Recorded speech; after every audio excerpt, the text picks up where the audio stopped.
Time to blow, guys. Bukasan natin ng konti yung alikabok.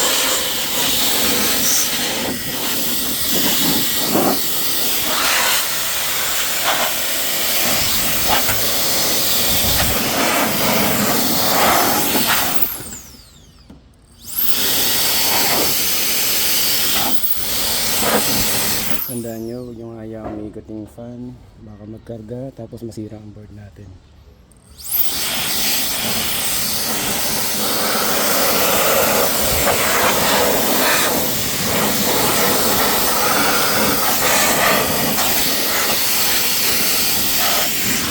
So, pag naglilinis kayo, pag nagbabomba kayo ng pressure washer, huwag nyo hayaan umiikot to.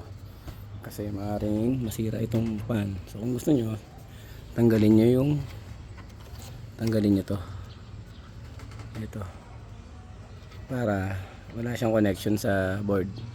So wala magiging problema kahit umikot-ikot pa to, 1 to sawa, okay lang. Yun lang.